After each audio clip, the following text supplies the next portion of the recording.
When plantation records from the Savannah River Valley were finally unsealed in 1983, archivists discovered something that contradicted every assumption about antebellum Georgia. A single cabin on the Hartwell estate, home to a woman described in ledgers only as the Mulatto Rose, contained architectural features that defied the brutal logic of slavery. Hand-carved moldings, a brick fireplace with decorative ironwork, glass windows with curtains, and a locked trunk filled with items no enslaved person should possess. The discovery raised questions officials refused to answer for decades. What they found inside that cabin in 1851 would expose a conspiracy that reached the highest levels of Georgia society, a web of deception so intricate that 5 men would die to protect it, and a truth so disturbing that the surviving Hartwell descendants paid to have the records buried again. Before we continue with the story of Rose and the cabin that became her prison and her weapon, we need you to be part of this investigation. Subscribe to this channel, hit that notification bell, and tell us in the comments where you are listening from. Your engagement helps us uncover more forgotten mysteries like this one. Now let us go back to a humid spring morning in Burke County, Georgia, when everything seemed perfectly ordinary. The Hartwell Plantation stretched across 2,000 acres of fertile soil along the Savannah River, 20 miles southwest of Augusta. In 1851, it was one of the most prosperous estates in Burke County, producing cotton, tobacco, and rice through the labor of 143 enslaved people. The main house stood on a slight elevation, a 2-story Greek revival structure with white columns that caught the morning sun. Magnolia trees lined the approach, their waxy flowers perfuming the air each spring. Thomas Hartwell had inherited the property from his father in 1843. At 38, he was considered a progressive planter by his peers, which meant he preferred psychological control to the whip, though he would use violence when necessary. He kept meticulous records, attended church every Sunday, and served on the county agricultural board. His wife, Catherine, was the daughter of a Charleston merchant and brought both refinement and social connections to the marriage. They had 2 children, Richard, 14, already learning estate management, and Anne, 11, who spent her days with needlework and French lessons. The enslaved population lived in 2 rows of cabins behind the main house, each structure housing between 6 and 10 people.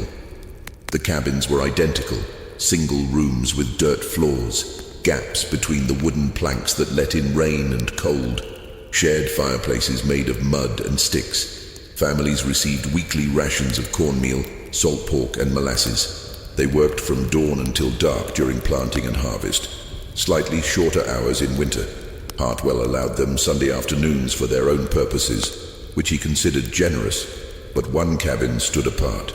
It sat at the end of the western row, separated from the others by perhaps 30 feet. From the outside, it appeared no different than its neighbors, though closer inspection revealed subtle distinctions. The wood was newer, the roof better maintained, the door hung straighter on its hinges. A small vegetable garden grew beside it, something none of the other cabins possessed. Most notable was what it lacked: the constant flow of people, the noise of children, the sounds of communal life. Only one person lived there. Rose had arrived at Hartwell Plantation in the summer of 1848, purchased at an estate sale in Augusta. The seller's ledger described her as mulatto female, approximately 18 years, house-trained, exceptional appearance, no visible scars. Thomas Hartwell paid $850 for her, nearly 3 times the average price for a female field hand. His wife had not accompanied him to the sale. The other enslaved people noticed Rose immediately. Her skin was the color of honey in sunlight, her features delicate, her hair long and curling when not tied back. She moved with a grace that seemed cultivated rather than natural, and she could read, something that became apparent when she was seen examining the labels on medicine bottles in the main house. Her speech carried no regional accent, suggesting education or time spent among white families in a northern city. Thomas Hartwell assigned her to work in the main house initially, assisting with sewing and light cleaning. But within 2 weeks, he announced a change. Rose would live in her own cabin and perform specialized duties for the family.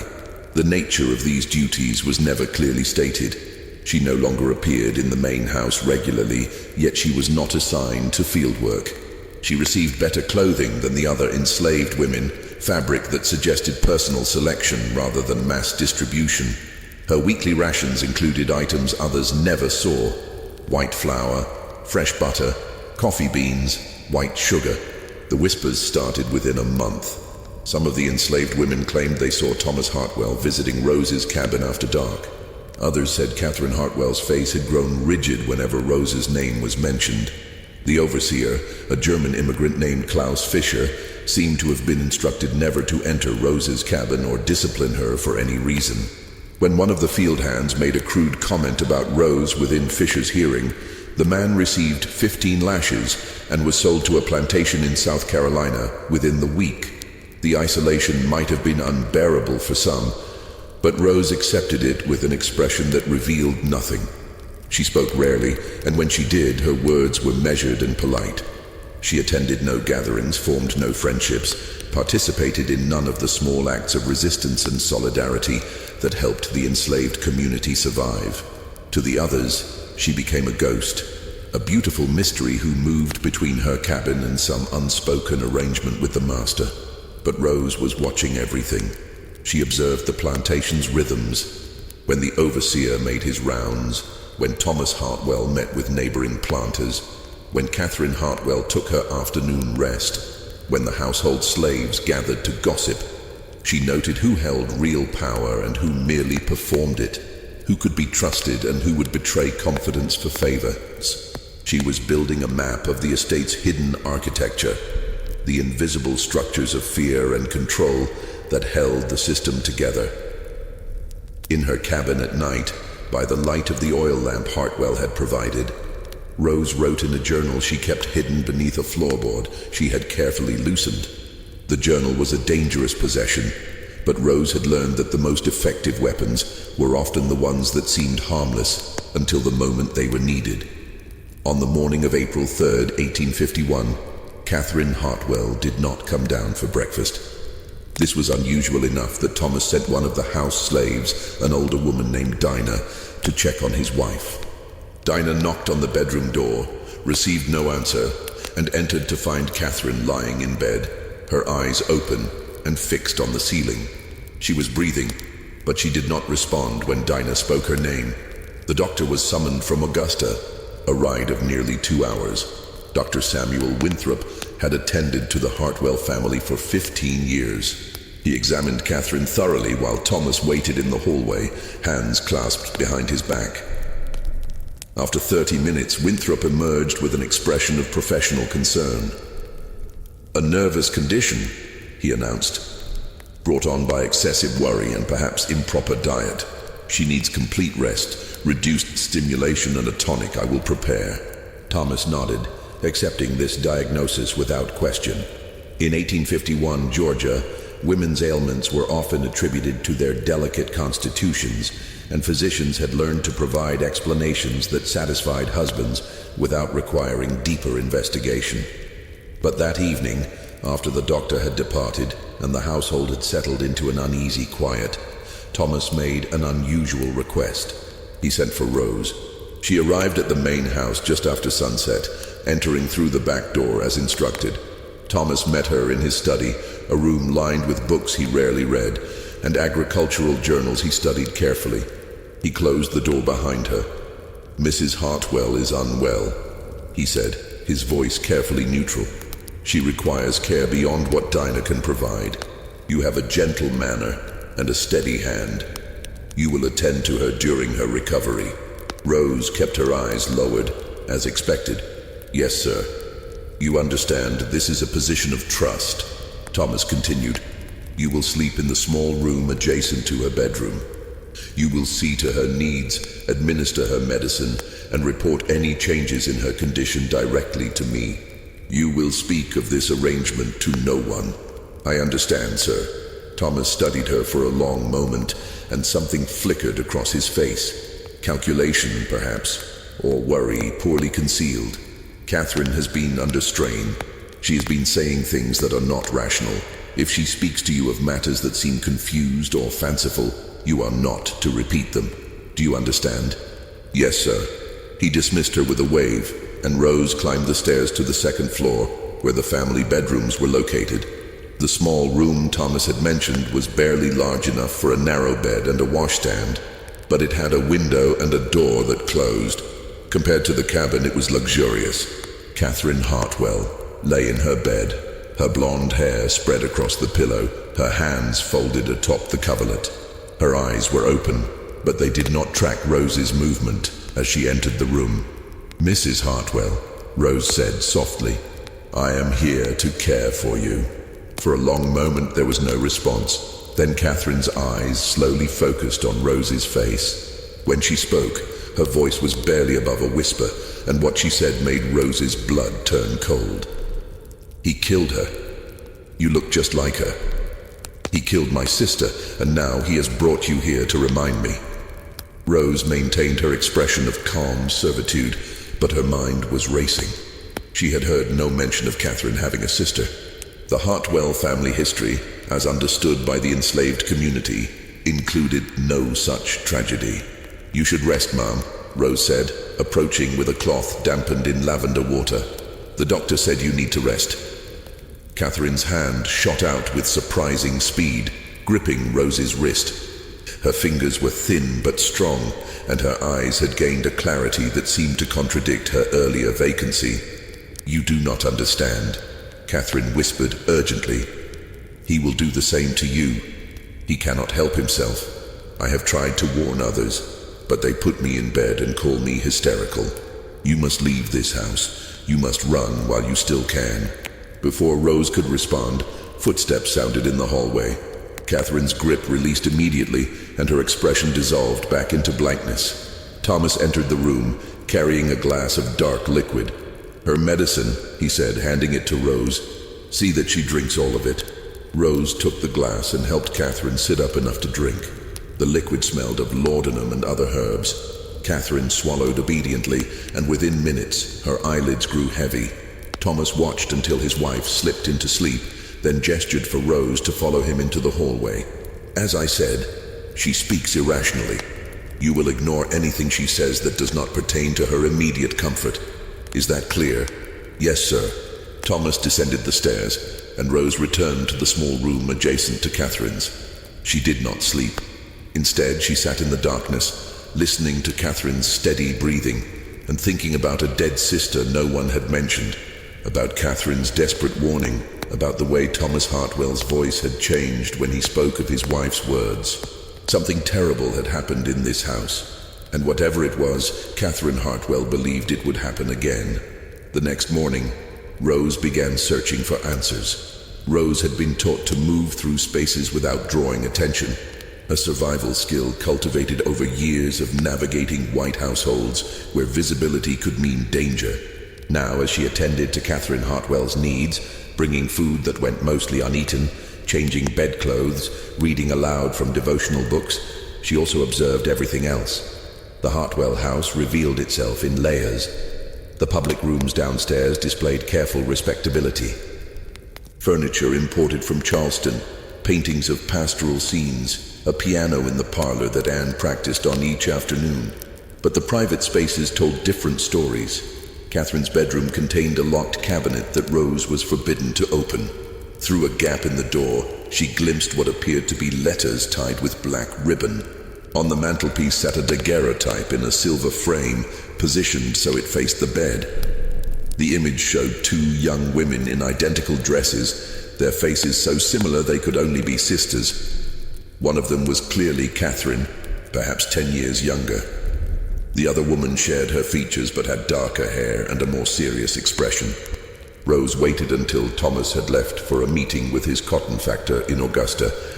Catherine was sleeping under the influence of her medicine. The house slaves were occupied with their daily tasks. Rose carefully removed the daguerreotype from its frame. On the back, in faded ink, someone had written, "Catherine and Louisa Pemberton, Charleston, 1839. Louisa, the sister Catherine had mentioned. Rose replaced the daguerreotype and moved to the locked cabinet. She had learned lock-picking from the enslaved man in Virginia who had been a skilled carpenter before his capture, and who had taught several of the women practical skills that white owners assumed they could never acquire. The lock was simple, designed to discourage curiosity rather than prevent determined intrusion.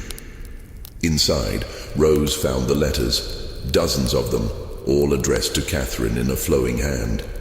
She selected one at random and read, "Dearest sister, I write with news that will surely surprise you. Mr. Hartwell has asked Father for permission to call on me formally. You know my reservations about plantation life, but he seems a sincere gentleman, and Father believes it an excellent match. I confess some excitement despite my hesitations. Please write and tell me what you think of this development. Your loving sister, Louisa." Rose read several more letters, watching a courtship develop through careful prose. Louisa Pemberton had been engaged to marry Thomas Hartwell in 1841. The letters spoke of wedding preparations, of Louisa's mixed feelings about leaving Charleston for rural Georgia, of Catherine's apparent encouragement of the match. Then the letters stopped. The final one was dated November 7th, 1841, just 2 weeks before the scheduled wedding. Louisa wrote of last-minute details and her nervousness about married life. There was no indication of any problem, no foreshadowing of tragedy. Rose searched the cabinet thoroughly but found nothing else. No letter explaining what had happened to Louisa. No obituary, no wedding announcement. It was as if the woman had simply ceased to exist after November 1841. She locked the cabinet and returned everything to its original position. Catherine was stirring, making small sounds of distress in her drugged sleep. Rose dampened a cloth and placed it on her forehead, and Catherine's eyes fluttered open. "Louisa," she whispered. "No, ma'am. It is Rose." Catherine's face contorted with grief. "I should have stopped her. I should have told her what I suspected. But I wanted to believe Father when he said it would be different with me, that Thomas would not, that I would be safe because I was less beautiful than my sister."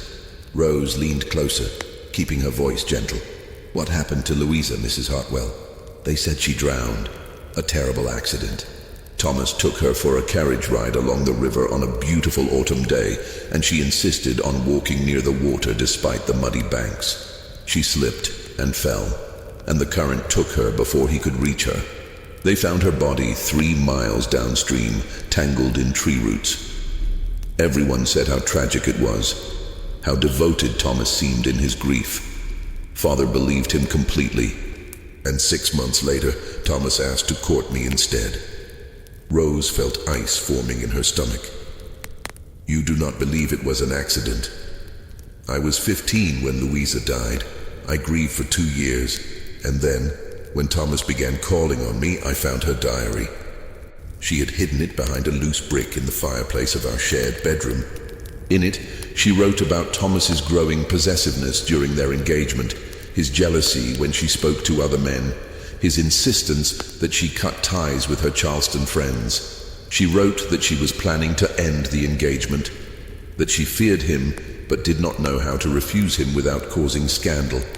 Catherine's voice dropped to barely a whisper. The last entry was dated November 6th, 1841. She wrote, "Tomorrow Thomas is taking me to see the plantation lands he has purchased along the river. I will tell him there that I cannot marry him. I pray he will accept this with grace, but I fear otherwise. If anything should happen to me, let it be known that I did not go to that river willingly. You told your father?" "I tried. He said I was reading too much into a young woman's nervousness. He said Thomas had witnesses who confirmed it was an accident, that searching for conspiracy and tragedy would only cause pain. He burned the diary. Then he strongly suggested that I accept Thomas's courtship, as Louisa would have wanted her sister to find happiness, and our family's finances were such that an advantageous marriage was necessary." Rose understood the implications immediately. Catherine had been sold to her sister's possible murderer to settle debts and maintain social standing. And she had lived with this knowledge for 10 years. bearing Thomas's children, managing his household, maintaining the pretense of a successful marriage. "Why are you telling me this now?" Rose asked. Catherine's eyes filled with tears. "Because you look so much like her. The same coloring, the same features. Thomas saw it immediately when he purchased you. I knew what it meant. He is creating a replacement, a version of Louisa he can control completely. One who cannot refuse him, cannot leave him, cannot threaten his image. And when he tires of you, or when you become dangerous to his reputation, you will disappear just as Louisa did." Rose wanted to dismiss this as the paranoid fantasy of a woman driven to instability by years of suspicion and fear, but she could not. She had felt Thomas Hartwell's eyes on her, had seen the way he positioned her in isolation, had noted the unusual privileges that separated her from every other enslaved person on the estate. She was not a slave in the traditional sense of the word. She was something worse, a living doll, crafted to fulfill an obsession rooted in murder. Over the following weeks, Rose continued caring for Catherine while quietly investigating the Hartwell family history. She had learned that information existed in unexpected places, and that enslaved people often knew more about white families' secrets than the families themselves realized. Dinah, the older house slave who managed the kitchen, had worked at Hartwell Plantation since Thomas's father was alive. She remembered Louisa's single visit to the estate before her death. "Pretty girl," Dinah said one afternoon as she kneaded bread dough, her gnarled hands working with practiced efficiency. Nervous, though, kept looking around like she expected something bad to happen. Master Thomas was all attention and smiles, but I seen that kind of smile before. My first master had it, right before he sold my children. "Did you see them together? Did he seem angry with her?" Dinah glanced toward the door to ensure privacy. "I was serving refreshments in the parlor when they spoke. Miss Louisa said something about wanting more time before the wedding, maybe waiting until spring instead of December. Master Thomas got very still. That is when I knew she was in danger. Men like him, they do not hear the word no very well. And the day she died, he came back alone, soaking wet, screaming for help. Said she had fallen in the river. The men searched for hours. When they found her, her dress was torn, like maybe she had fought against something, or someone. But the doctor said drowning does terrible things to a body, and nobody questioned it further. Rose also spoke with Fisher, the overseer, though she had to be careful. German immigrants occupied a strange position in Georgia society. They were white, and thus accorded certain privileges, but they were also foreign and therefore suspect. Fisher was more willing to speak candidly than a southern-born overseer might have been. Mr.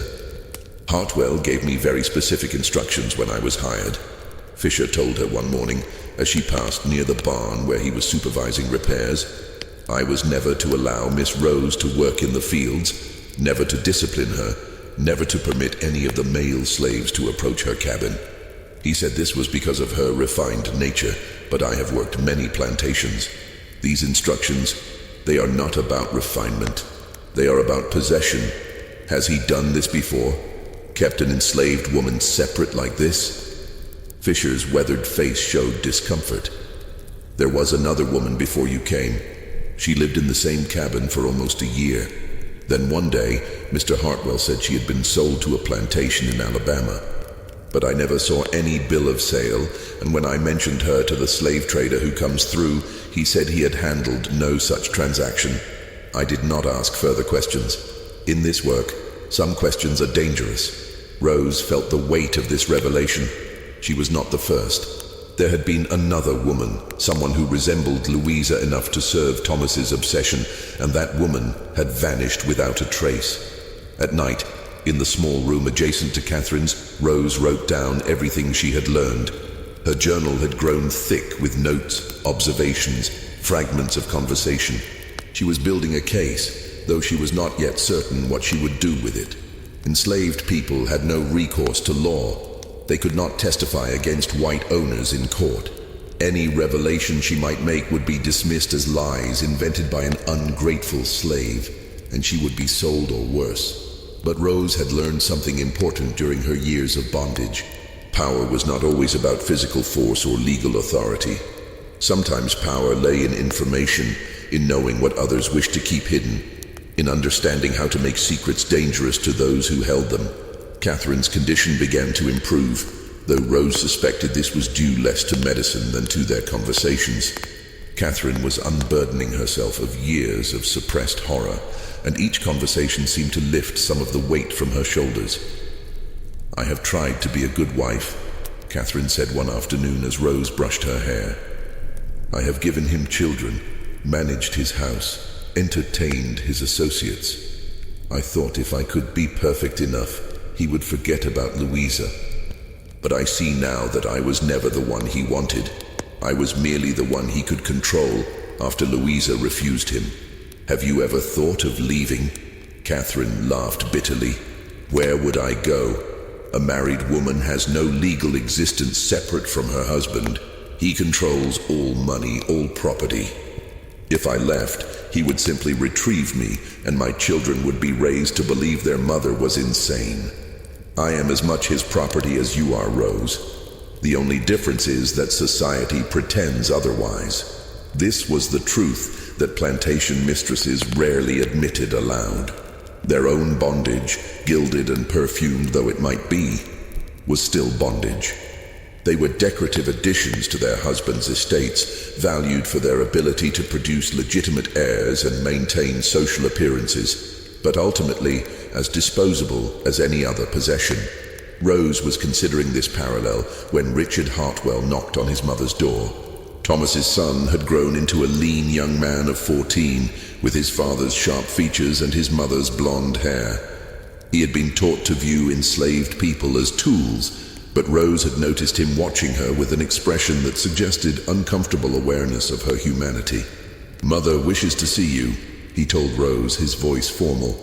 "Father has returned from Augusta and requests your presence in his study." Rose descended the stairs with a calm she did not feel. Whatever Thomas wanted, it would not be benign. He was sitting behind his mahogany desk when she entered, examining a ledger with apparent interest. He did not look up immediately, a power play she recognized. "Rose," he finally said, closing the ledger. "Doctor Winthrop tells me that Catherine is much improved. He credits your attentive care." "Thank you, sir. He also tells me that Catherine has been speaking more freely, that the medicines seem to have loosened her tongue." His eyes fixed on Rose's face. "I wonder what she might have said during these conversations." Rose kept her expression neutral. "She speaks of many things, sir. Often her words are confused. The doctor says this is normal during recovery from nervous disorders." "I am certain that is true." Thomas stood and walked to the window, his hands clasped behind his back. "You are an intelligent woman, Rose. More intelligent than most in your position. That is both valuable and dangerous. Intelligence without the wisdom to know when to remain silent can lead to unfortunate consequences." The threat was clear, though wrapped in civilized language. "I understand, sir. Do you?" He turned to face her. "I wonder. You see, I have made inquiries about your background. The man who sold you at that estate sale provided interesting information. You were educated in a northern household, were you not? A Quaker family in Philadelphia who believed in teaching their servants to read and write. Most irregular." Rose said nothing, but her heart was pounding. She had never spoken of her time in Philadelphia, of the family who had treated her almost as a daughter before financial ruin forced them to sell her south. That history was supposed to be buried. "These Quakers," Thomas continued, "they fill slaves' heads with dangerous ideas. Equality, freedom, rights. Ideas that have no place in a properly ordered society. I paid a premium price for you, Rose, because of your refinement and appearance. But if I believed you were carrying northern agitation into my household, spreading discontent among my property, or filling my wife's head with fanciful notions, well, I would consider that price a poor investment." He moved closer, and Rose could smell cologne and tobacco on him. Catherine's sister died in a tragic accident. William Preston, a merchant from Augusta. They were in good spirits, discussing the promising cotton prices for the coming season. "Ah, excellent," Thomas said, gesturing for Rose to set the tray down. "Gentlemen, this is Rose. She has been caring for my wife during her recent illness." The men barely glanced at her. To them, she was furniture, present, but not worthy of attention. This was what Rose had counted on. She poured coffee for each man with steady hands, then stepped back to the periphery of the room as expected. Thomas was explaining some detail about his irrigation system. The conversation flowed on, and Rose waited. After 10 minutes, she spoke. "Mr. Hartwell, may I be excused to return to Mrs. Hartwell?" "Yes, yes," he said with a dismissive wave, not even looking at her. Rose left the study but did not go upstairs. Instead, she slipped out the back door and made her way to the slave cabins. The night was dark, the moon hidden behind clouds. She moved quickly to her cabin and retrieved the oilcloth-wrapped journal from where she had hidden it that afternoon in a new location. Then she walked to the western edge of the property, where the land sloped down toward the Savannah River. The river was high from spring rains, its current strong and dark. Rose stood on the bank, calculating distances and chances. She had one opportunity to control her own narrative. If Thomas killed her, he would dispose of her body and claim she had run away or been sold. The other enslaved people would know the truth, but their testimony meant nothing in Georgia law. Catherine would speak, but she would be dismissed as hysterical. Rose's death would be forgotten within weeks. But if Rose could make it seem as though something else had happened, something that would force an investigation, that would put Thomas under scrutiny, she might save her own life, and possibly Catherine's as well. Rose carefully placed the journal on the riverbank, positioned so it would be found but would appear to have been hidden. Then she removed her shawl and tore it deliberately, letting some of the fabric catch on nearby branches. She disturbed the muddy bank, creating marks that could suggest a struggle or a fall. The scene she was staging would tell a story. Rose had come to the river, possibly meeting someone, possibly attempting to escape. Something had happened here, violence or accident. Her body would not be found because the river had taken it, just as it had supposedly taken Louisa 10 years earlier. But the journal would be found, and in it, anyone who read it would discover evidence of Thomas Hartwell's obsession, his history, his threats. The risk was enormous. If Thomas found the journal first, Rose would be executed immediately for documenting a white man's crimes. But if someone else found it, the sheriff, a neighboring planter, anyone with the authority to question Thomas, it might force the truth into the open. Rose was betting that Thomas's need to maintain his respectable image would trap him. He could not simply kill her outright and claim she had run away, not after the scene she had just staged. An enslaved woman's body on the riverbank, with evidence of foul play and a journal detailing her master's murderous history that would create scandal, investigation, ruin. She returned to the main house and went directly to the kitchen, where Dinah was still working. "Dinah," Rose said quietly, "tomorrow morning, I need you to do something for me. It is very important." The older woman looked up, her shrewd eyes assessing Rose's expression. "What is it, child?" "If I am not at breakfast, tell Mr. Fisher that you saw me walking toward the river at dusk this evening. Tell him I was acting strangely, that you called out to me but I did not respond. Can you do that?" Dinah's face went still. "You are planning something dangerous." "I am planning to survive." "Will you help me?" After a long moment, Dinah nodded. "I will tell Fisher. But child, whatever you are doing, be very careful. That man upstairs, he is not like other masters. He is broken inside in a way that makes him more dangerous." "I know. That is why I cannot wait for him to act first." Rose climbed the stairs to the small room adjacent to Catherine's. She could hear the men's voices still rumbling from the study below. She removed her shoes and lay on the bed fully clothed, staring at the ceiling and going over her plan again and again, looking for flaws. The greatest risk was that Thomas would find the journal before anyone else. But Rose had positioned it carefully, in a spot that would be visible to someone searching the riverbank, but not obvious from a casual glance.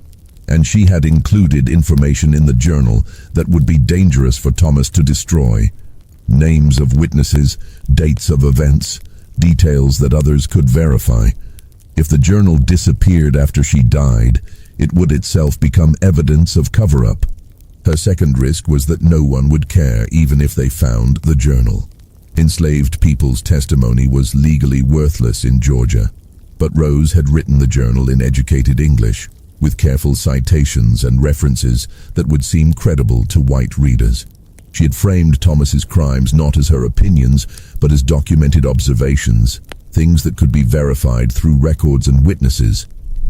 Most importantly, she had included information about Louisa. Catherine's sister was a white woman from a respectable Charleston family. Her death, if proven to be murder rather than accident, would matter to the white community in ways that Rose's death never would. The journal connected the two cases, suggesting a pattern that would be harder to dismiss. Rose heard the meeting downstairs breaking up, the men saying their farewells. Thomas would come to check on Catherine, as he did every night. Rose closed her eyes and regulated her breathing, feigning sleep. Footsteps in the hallway, then Thomas's voice speaking softly through Catherine's door. "Rest well, my dear." More footsteps, these ones approaching Rose's small room. The door opened slightly. Rose kept her eyes closed, her breathing steady and deep. After a long moment, the door closed again. She waited until the house was completely silent, until she was certain Thomas had retired to his own bedroom at the far end of the hall. Then she rose and moved silently to the window. The grounds were dark and still. Tomorrow, everything would change. Either Rose would be dead, or Thomas Hartwell would be exposed. There was no middle path now. She climbed back into bed and, surprisingly, fell into deep sleep. Rose woke to shouting. The sun was barely up, but she could hear men's voices raised in urgency outside. She went to the window and saw Fisher running toward the main house, his face flushed with exertion. Behind him, several enslaved men were emerging from their cabins, drawn by the commotion. Catherine appeared in Rose's doorway, her face pale with fear. "What is happening?" "I do not know, Ma'am. Stay here." Rose descended the stairs quickly. Thomas was in the front hallway, pulling on his coat, his expression one of carefully controlled alarm. Fisher burst through the front door without knocking. "Mr. Hartwell, sir," Fisher said, breathing hard. "Dinah said she saw Rose walking toward the river last night, acting strange. We need to search the riverbank. I am worried she may have..." "May have what?" Thomas demanded.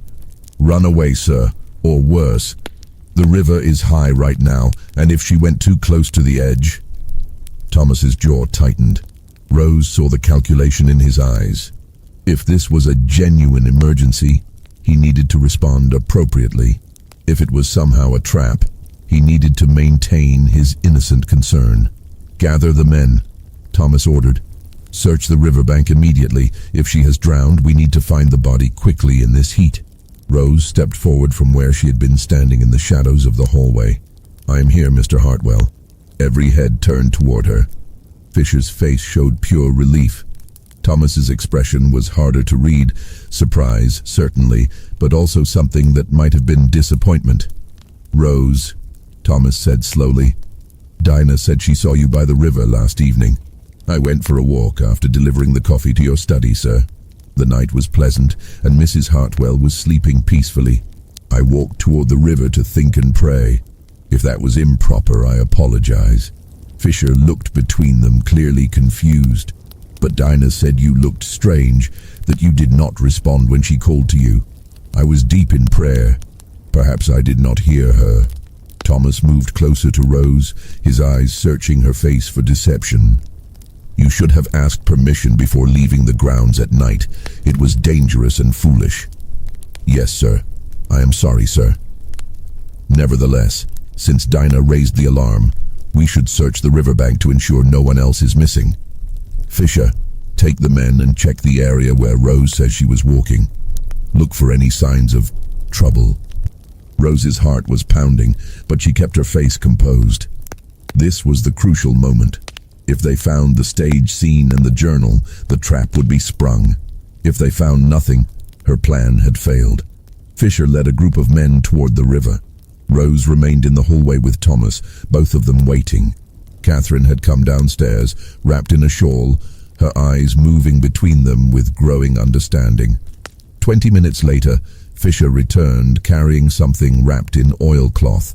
"Mr. Hartwell," he said, his voice strange. "We found this on the riverbank, hidden beneath some brush.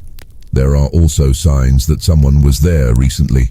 Torn fabric, disturbed mud. It looks like there might have been a struggle, or possibly someone fell into the water." Thomas reached for the bundle, but Fisher pulled it back slightly. "Sir, I think we should call the sheriff. There is something in here, a book or journal of some kind, and the scene by the river. It does not look like a simple walk. It looks like something happened there." "Give me that," Thomas ordered, his voice sharp with authority. Fisher hesitated, and in that hesitation, Rose saw her plan succeeding. Fisher was German, an outsider to the complex social codes of Georgia plantation life. He did not automatically defer to Thomas's command when his instincts told him something was wrong. "I think we should wait for the sheriff, sir," Fisher repeated. "If something has happened to one of your slaves, there should be a proper investigation. Do not be absurd. Rose is standing right here. Clearly she is fine. Give me the journal so we can see what foolishness has caused this unnecessary excitement." But Fisher had already opened the oilcloth and was looking at the first page of the journal. His face went pale as he read. "Mr. Hartwell, this journal, it describes events from 10 years ago. It mentions a woman named Louisa." Thomas moved with sudden violence, snatching the journal from Fisher's hands. But Fisher had read enough, and so had Rose. "That journal belongs to me," Thomas said, his voice tight. "It is private property and you had no right to read it. Rose, come with me to my study. We need to discuss your unauthorized writings about my family." "No," Fisher said, and the single word dropped into the hallway like a stone into still water. Thomas turned slowly. "What did you say?"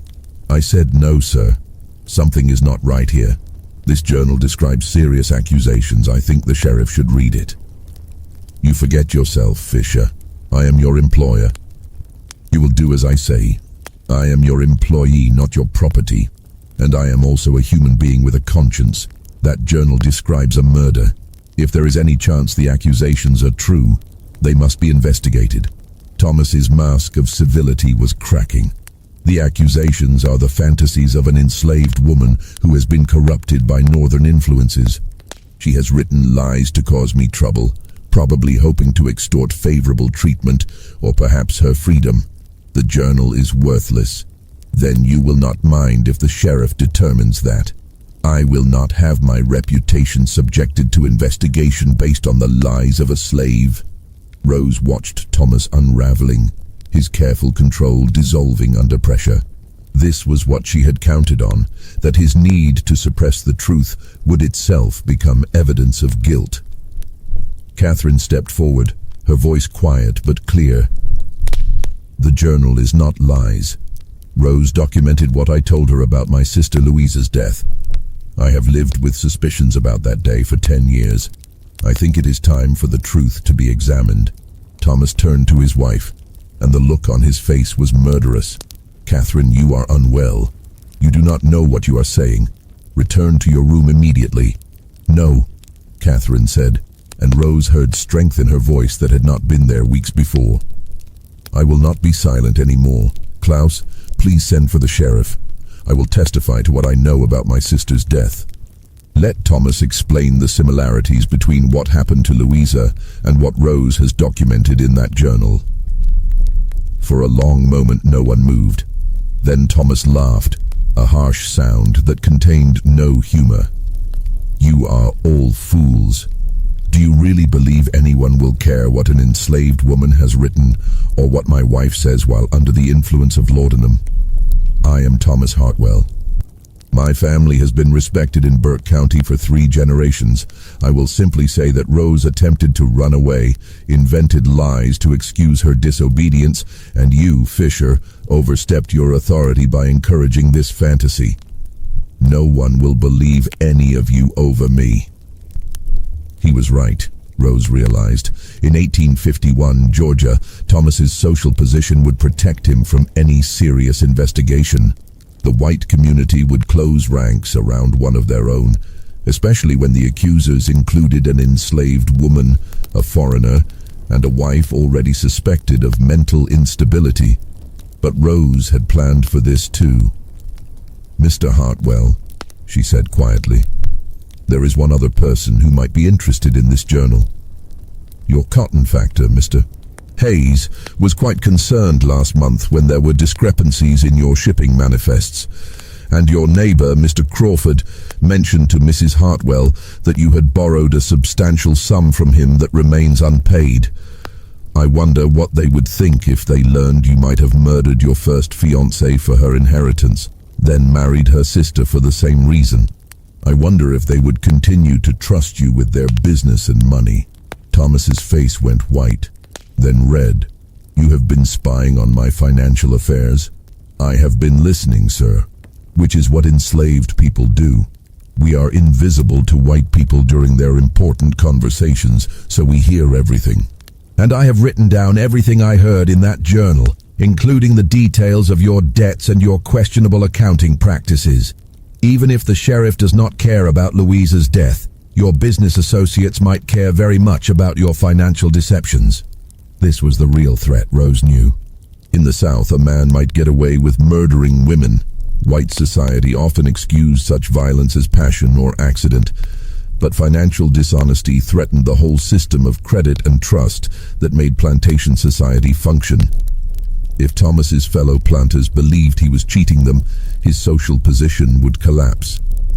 "You are insane," Thomas said, but his voice had lost its certainty. "All of you are insane. This is conspiracy and defamation." "Then let the sheriff read the journal," Fisher repeated. "Let him investigate.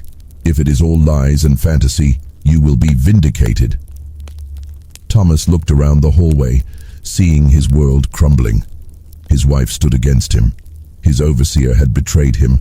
An enslaved woman had documented his crimes. And worst of all, his financial secrets were about to be exposed. In that moment, Rose saw him consider violence. His hand moved toward the pistol he kept in his coat pocket. Fisher saw it too, and stepped in front of Catherine and Rose. "Do not do anything foolish, Mr. Hartwell. The men are all outside. They heard us arguing. If something happens now, it will only confirm guilt." Thomas's hand stopped. He was trapped, and he knew it. "Get out," he said, his voice hollow. "Fisher, you are dismissed from my employment. Rose, you are sold. I will have the papers drawn up today. Catherine, you will return to Charleston to your father. I do not wish to see any of you again." "The journal," Fisher said, still holding it. "Take it," Thomas spat. "Take it to the sheriff, to my neighbors, to everyone in Burke County. See what good it does you. No court will convict a white man based on a slave's accusations, and no one will believe my wife over me. All you will accomplish is your own ruin." He turned and walked back to his study, slamming the door behind him. Rose, Fisher, and Catherine stood in the hallway, the journal still in Fisher's hands. "What happens now?" Catherine asked. Fisher looked down at the leather-bound book. "I take this to the sheriff, as I said. Whether he investigates or not, at least it will be on record. And Mr. Hartwell is right about one thing. I am now without employment. But I will not work for a man who I believe to be a murderer." "What about Rose?" Catherine asked. Fisher met Rose's eyes, and she saw respect there, perhaps for the first time. He said, "You are sold, but until the papers are signed, and you are physically removed from this property, you remain here. I suggest you sleep in the main house tonight, not in your cabin. And I suggest you stay close to others at all times. Mr. Hartwell is a man who has lost everything. That makes him dangerous." Over the following days, the truth of Fisher's words became apparent. Thomas did not emerge from his study. House slaves brought him meals that went largely uneaten. He sent for his lawyer, for his business associates, for his father's old friends. The men came and went with grave faces, conducting conversations behind closed doors. The sheriff did come, a portly man named Daniels who had known Thomas since childhood. He read portions of Rose's journal, interviewed Fisher and Catherine, and examined the scene by the river. His conclusion was predictable. There was insufficient evidence to pursue charges against Thomas Hartwell. The journal was interesting but legally meaningless, as it was written by an enslaved person. Catherine's testimony about her sister was hearsay from events 10 years past. The scene by the river proved only that someone had been there recently, but the damage was done in other ways. News spread through Burke County society. The whispers could not be stopped. Thomas Hartwell's wife had accused him of murder. An enslaved woman had documented suspicious behavior. His overseer had turned against him. Even without legal consequences, Thomas's reputation was shattered. Business associates withdrew. Social invitations ceased. His credit was questioned. Within 3 weeks, Thomas Hartwell sold his plantation to a consortium of investors from Savannah and departed for Texas, where land was cheap and questions were few. Catherine and her children returned to Charleston, and Rose learned later that Catherine had successfully petitioned her father to annul the marriage on grounds of mental cruelty and suspected violence. As for Rose, Thomas had signed papers selling her to a trader heading to New Orleans, but the sale fell through when the trader learned of Rose's reputation for writing damaging journals. No one wanted an enslaved woman who documented her owner's secrets. Instead, Fisher made an unusual arrangement. Using his savings and some financial help from Catherine's father, who seemed eager to make amends for his role in the tragedy, Fisher purchased Rose's freedom. The manumission papers were filed with Burke County in July 1851. "I cannot undo what was done to you," Fisher told her the day she received her papers. "But I can acknowledge that you were right, that you saved yourself and Mrs. Hartwell through courage and intelligence that few would have shown. You deserve freedom. I hope you will use it well." Rose took the papers, feeling their weight in her hands. They were not justice. True justice would have seen Thomas Hartwell hanged for Louisa's murder, would have freed all enslaved people, would have dismantled the whole evil system. But they were survival, and sometimes survival was its own form of victory. She traveled north to Philadelphia, where the Quaker family who had first educated her helped her find work and housing. She continued writing, documenting not just the crimes of individual masters, but the whole apparatus of bondage, the ways it destroyed everyone it touched, enslaved and enslaver alike. Years later, when the Civil War finally came, and emancipation with it, Rose would think about that spring in Georgia, about Catherine's courage in finally speaking truth, about Fisher's decision to value conscience over employment, about her own gamble that had nearly cost her life. The cabin where Rose had lived still stood on the abandoned Hartwell property for many years, empty and deteriorating. Local people said it was haunted by the woman who had been there before Rose, the one who had disappeared without a trace. They said on quiet nights you could hear crying from within its walls. But Rose knew the truth. The cabin was not haunted by ghosts.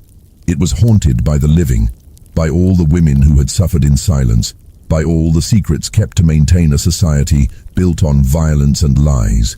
The journal that had changed everything was preserved in Catherine's family papers. Decades after Rose wrote it, historians would discover it and marvel at the clear-eyed courage of a woman who had used the only weapon available to her, truth, carefully documented, to survive an impossible situation. What they found inside that beautiful slave's cabin in Georgia was not luxury or privilege, as the architectural details might suggest.